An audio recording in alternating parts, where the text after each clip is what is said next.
Kaisar Romawi menguasai setengah dunia. Kata Kaisar, hai Abdullah, kalau kau mau pindah ke Nasrani, masuk agama Nasrani, saya akan kasih kau setengah kerajaanku. Tapi demi Allah saya tidak akan biarkan kau menghina agamaku. Kaisar bilang, kalau begitu saya akan bunuh kamu. Saya akan masukkan kamu ke minyak panas. Pas giliran Abdullah, dengan lemesnya lagi ditarik, netesin air mata Abdullah. Saya berharap punya 1000 nyawa, semuanya kau cemplungin ke minyak itu.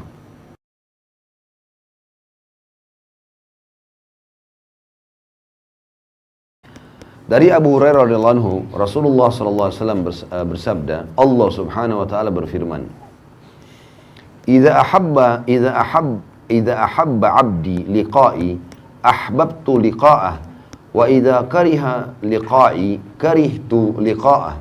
Hadis ini riwayat Bukhari. Jika hambaku suka berjumpa denganku, maka aku pun suka berjumpa dengannya. Dan jika dia benci berjumpa denganku, maka aku pun benci berjumpa dengannya. Ulama menjabarkan hadis ini mengatakan memiliki banyak makna. Di antara maknanya adalah kalau seorang hamba berusaha mendekatkan diri kepada Allah di dunia, walaupun dengan upaya yang kecil, dia misalnya tadinya tidak sholat, mulai dia sholat. Dia tadinya tidak pernah sedekah, mulai dia sedekah. Baru memulai, seperti orang yang baru sekolah SD, masih kecil, baru memulai belajar, maka Allah sudah langsung merangkulnya. Sebagaimana jelaskan dalam hadis yang lain, seseorang hamba mendekatkan diri kepadaku 1 jengkal, maka aku 1 hasta. Dia 1 hasta, aku 1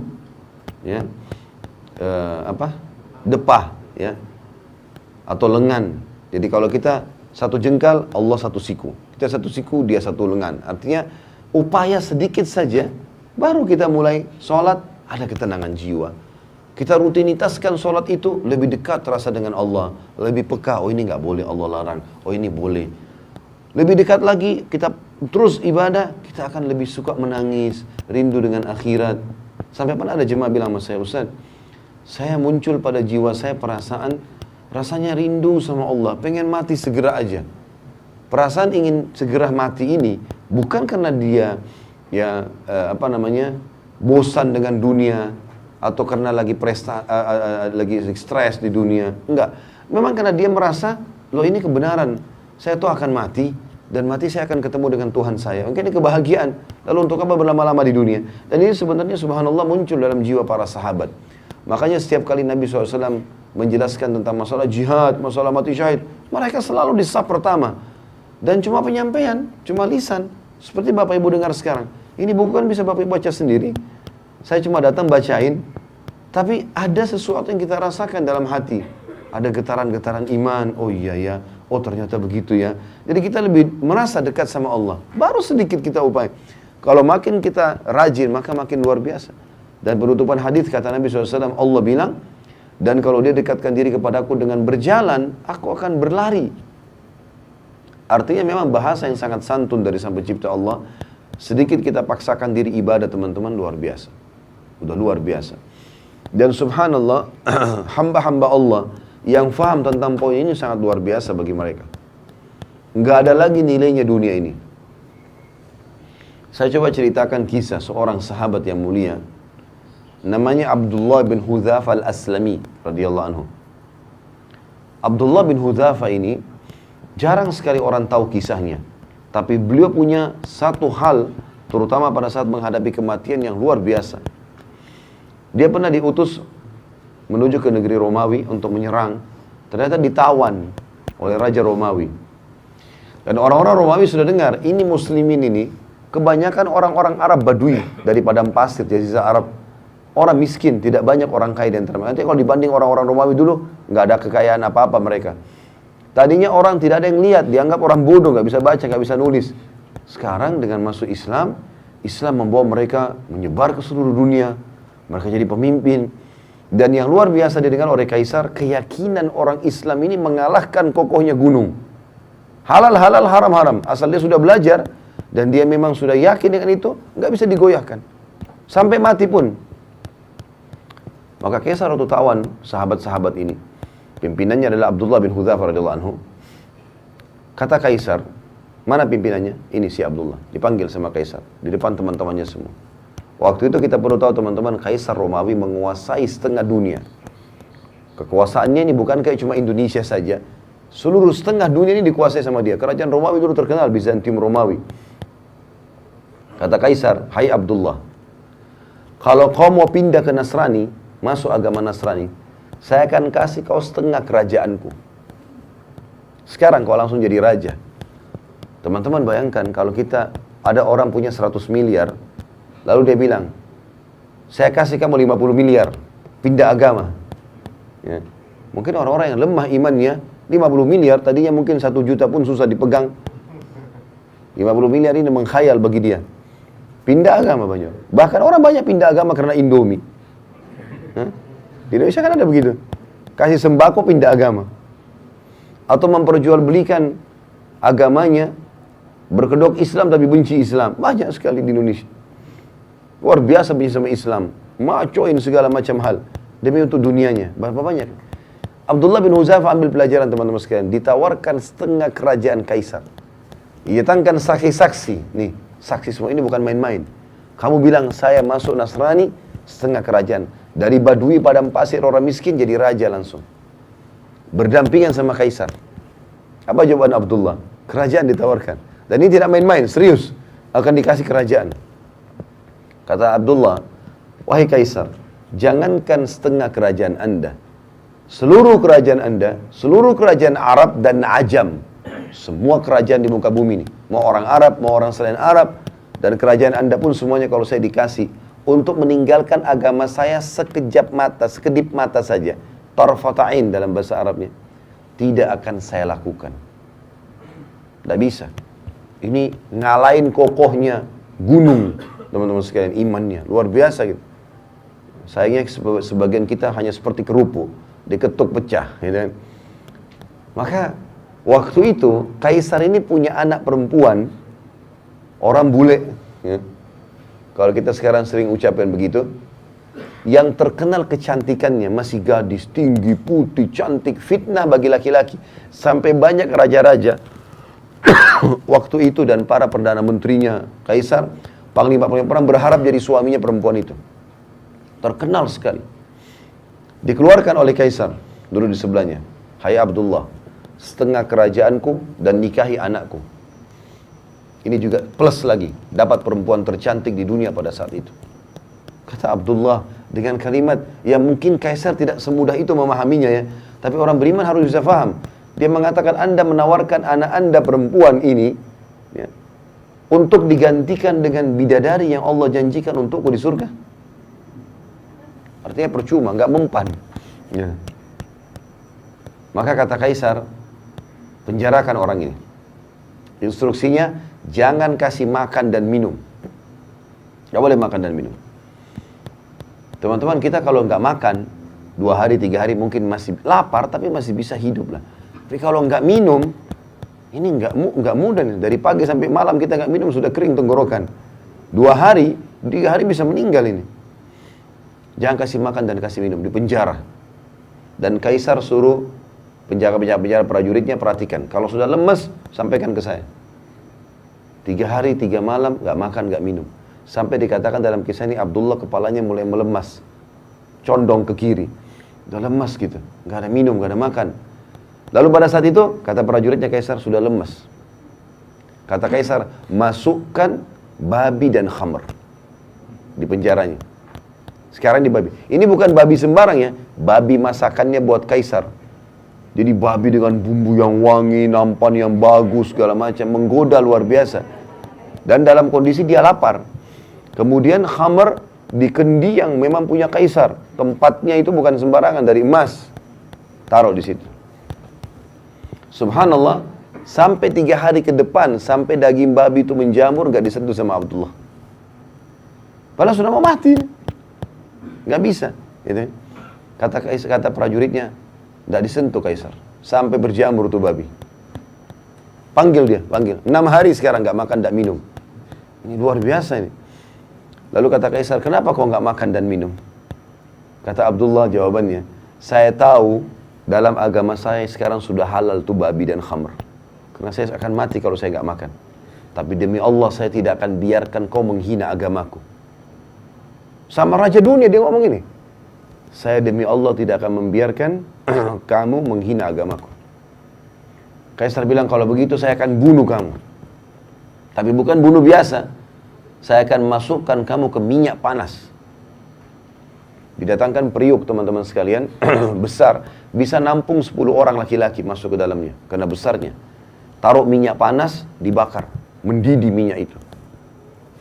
Kata Kaisar, cemplungin satu persatu prajuritnya Abdullah. Jangan dia terakhir. Sekitar 30 orang. Begitu dilempar yang pertama teman-teman sekalian, dikatakan dalam riwayat kisah ini, dimasukin dalam hitungan detik tinggal tulangnya keluar. Karena panasnya minyak itu. Abdullah lihat nih. Satu dilempar, baju perangnya pun, kulitnya semua habis orang itu. Tinggal tulang, ngapung. Lempar yang kedua, begitu lagi. Yang ketiga, begitu lagi. Penuh dengan tulang-tulang manusia dan darahnya nih, minyak. Mendidih. Pas giliran Abdullah, dengan lemesnya lagi ditarik, netesin air mata Abdullah. Kata Kaisar, udah netesin air mata nih. Mungkin mau berubah. Kata prajurit Kaisar, nangis. Berarti mungkin mau berubah. Panggil. Hai Abdullah, jadi pindah Nasrani? Dia bilang, tidak demi Allah. Lalu kenapa kau nangis? Saya menangis karena saya menyesal hanya punya 1 nyawa. Saya berharap punya 1000 nyawa, semuanya kau cemplungin ke minyak itu. Untuk mati menuju ke akhirat. Bagaimana orang beriman teman-teman faham masalah ini? Nggak ada yang goyahkan dia, dunia ini sebentar. Antum tarik kisah ini kepada penyakit yang sedang kita alami. Utang yang belum kita lunasi. Permasalahan rumah tangga yang kita hadapi. Seberat apa itu dibandingkan Abdullah ini? Nggak ada nilainya. Tapi dia begitu yakin ada Tuhannya Allah. Dan dia yakin dunia ini hanya sebentar, dia akan menuju ke akhirat. Itu poin yang tidak boleh luput dengan kita. Dan itu makna daripada perkataan hadis ini. Yang Allah bilang, siapa yang rindu bertemu denganku, aku rindu bertemu dengannya. Artinya siapa yang selalu tahu targetnya akhirat, dia akan menuju ke sana. Dan siapa yang benci bertemu denganku, dunia aja terus. Nggak ada urusan sama akhirat ini. Selalu pelanggaran, tidak ada kepatuhan, nggak ada taubat menyesal dari dosa. Maka aku pun benci bertemu dengannya. Semakna juga dengan hadis ini adalah hadis yang lain yang pernah saya sampaikan teman-teman sekalian, hadis sahih. Yang Nabi SAW mengatakan, siapa yang rindu bertemu dengan Allah, Allah rindu bertemu dengannya. Siapa yang benci bertemu dengan Allah, Allah benci bertemu dengannya. Maka para sahabat sedih dengar hadis ini. Termasuk waktu Nabi SAW pulang ke rumah beliau, di rumahnya Aisyah radhiyallahu anha. Maka Nabi SAW menemukan Aisyah lagi menangis. Kata Nabi SAW, kenapa kau nangis hai Aisyah? Ya Rasulullah, hadis anda ini luar biasa. Apakah kalau kami takut mati, berarti kami benci bertemu dengan Allah? Yarhamkallah. Maka kata Nabi SAW, bukan begitu hai Aisyah. Tapi orang beriman, kalau akan meninggal dunia, akan dicabut ruhnya, Allah akan utus kepadanya beberapa malaikat. Dan ini kita akan saksikan. Masing-masing kita akan saksikan. Semoga kita termasuk orang beriman ini. Karena kata Nabi SAW, akan datang sosok-sosok malaikat yang memperlihatkan kepadanya amal-amal solehnya. Ini sholatmu, ini puasamu, ini zakatmu, ini bakti orang tuamu, ini majelis ilmumu, ini. Karena ini semua, kau akan masuk ke sini. Diperlihatkan surganya. Nampak nyata. Ini sebelum prosesi pencabutan ruhnya ini. Maka dia pun karena lihat semua itu, dia rindu bertemu dengan Allah. Mau segera mati. Gitu kan? Maka Allah pun rindu bertemu dengannya. Kalau orang fasik, orang muslim banyak dosanya tidak sempat taubat, dan orang kafir, maka akan datang sosok-sosok malaikat yang memperlihatkan amal-amal buruk mereka. Ini zinamu, ini ribamu, ini bohongmu, ini begini, ini begini, ini begini. Semua dosa-dosa. Karena semua ini, kau akan masuk ke sini, diperlihatkan nerakanya. Maka dia pun ketakutan, maka dia benci bertemu dengan Allah, Allah pun benci bertemu dengannya. Jadi teman-teman, poin-poin ini harus difahami. Karena memang kita ini sebenarnya Bani Adam, anak Adam ini ahli surga. Karena Allah ciptakan Adam alaihissalam ayah kita di surga. Allah menurunkan Adam alaihissalam untuk menjadi pemimpin di muka bumi, menjalankan hukum-hukum Allah. Nanti kembali ke sana, jangan mampir di sini. Ya. Ibaratnya kita kalau lagi sama-sama semua ini naik bus atau naik kereta api, cuma mampir sebentar di tempat istirahat. makan, minum, sholat, habis itu pulang, gitu loh. Jangan jadikan ini sebagai target utama. Keliru target utama. Boleh kita nikmati, tapi bukan target. Kita ada di sana. Kita ini anak-anak akhirat. Makanya Ali bin Abi Thalib berkata radhiyallahu anhu, dunia punya anak-anak. Ada orang-orang yang mau sampai di sini saja, nggak mau ikut pulang, gitu loh. Dan akhirat punya anak-anak. Maka jadikan diri kalian adalah anak-anak akhirat. Dunia cuma dilalui. Sampai Nabi SAW mengingatkan kepada kita, perumpamaan aku dengan dunia ini seperti musafir yang sedang penat. Nabi gunakan istilah musafir. Lagi capek, bapak ibu lagi bawa mobil, kita lagi safar ke Jawa Timur, misalnya dari Jakarta, capek, masuk ke rest area, gitu kan. Masuk ke tempat istirahat sebentar. Perumpamaan aku dengan dunia seperti seorang musafir yang lagi penat, lalu dia mendapatkan sebuah pohon untuk bernaung di bawahnya. Setelah penatnya hilang, dia pun pergi. Memang sudah begitu. Orang beriman rindu dengan matinya, rindu dengan bertemu dengan Tuhannya. Dan apa yang Bapak Ibu lakukan kayak dulu di majelis ilmu begini, sholat, sedekah, ini wallahi, demi Allah Bapak Ibu sekalian kita akan terima. Faman ya'mal mithqala dzarratin khairan yarah, wa man ya'mal mithqala dzarratin syarran yarah. Ini firman Allah, enggak mungkin salah. Siapa yang buat seperti biji sawi dari kebaikan, dia akan lihat. Siapa yang buat biji sawi dari keburukan, dia akan lihat. Enggak ada yang luput. Kalau ada Bapak Ibu yang terzalimi oleh orang di sini, tidak usah khawatir, kita ikhtiar. Nggak dapat, wallahi di akhirat kita dapat. Nggak ada ceritanya itu, nggak ada yang luput.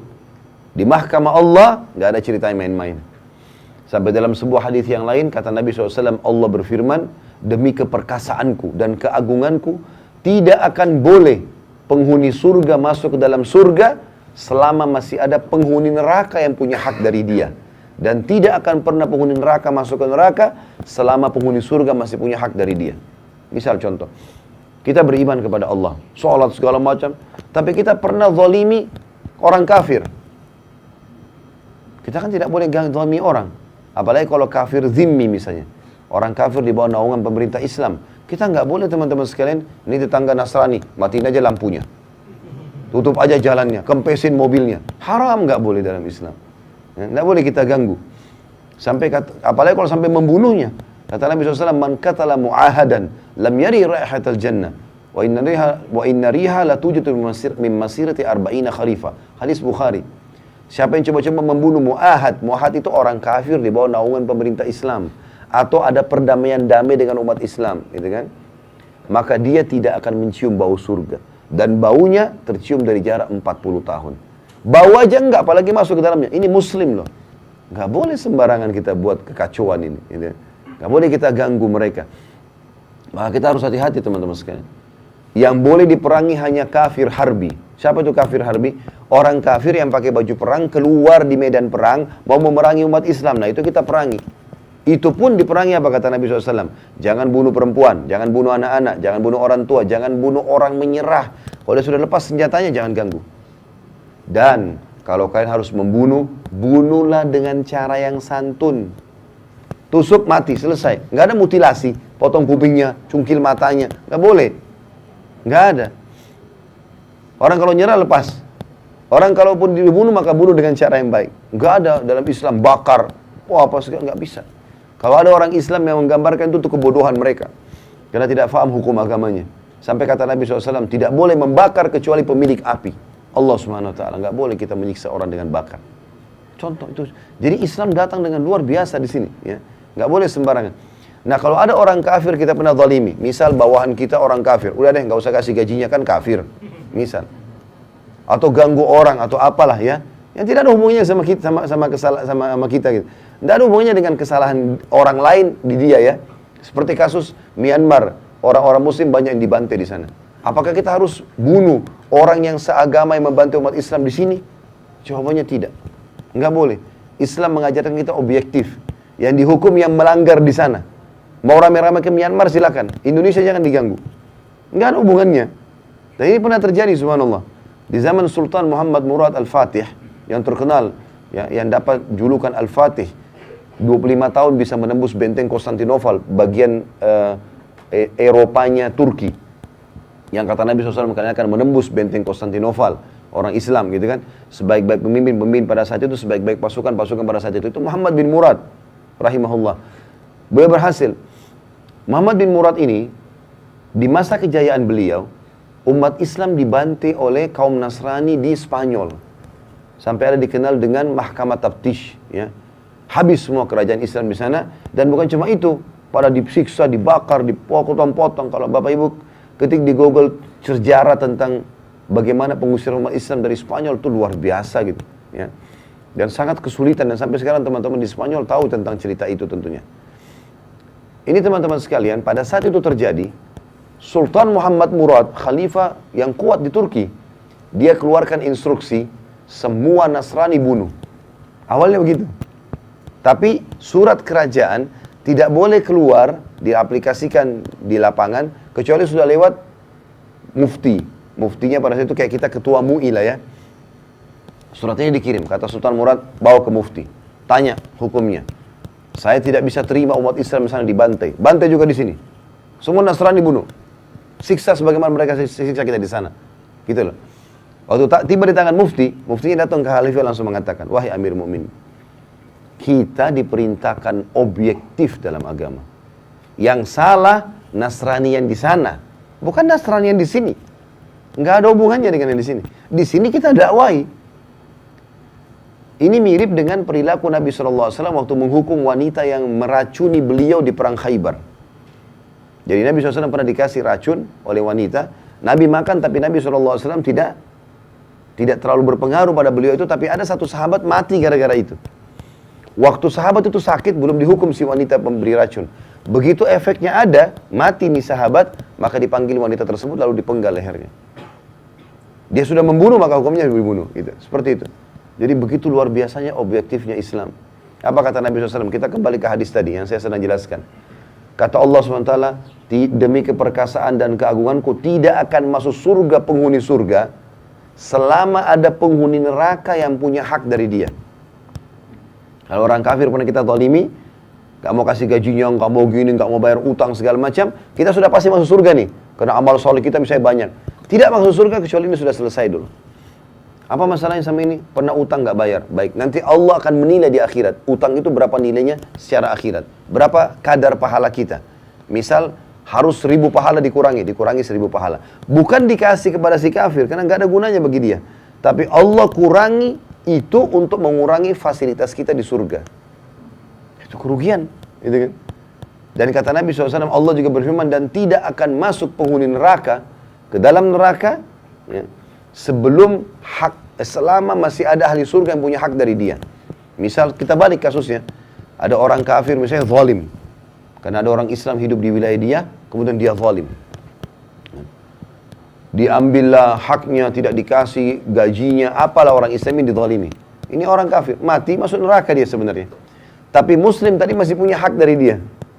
Kata Nabi SAW, Allah bilang tidak akan masuk penghuni neraka selama masih ada penghuni surga punya hak dari dia.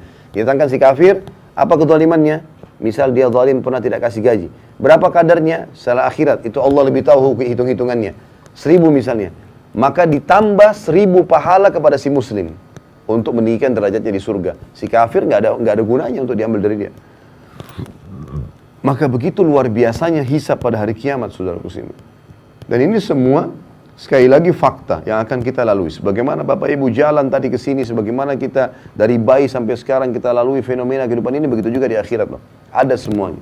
Dan kehidupan abadi bagi seseorang muslim pada saat dia sampai di akhirat nanti.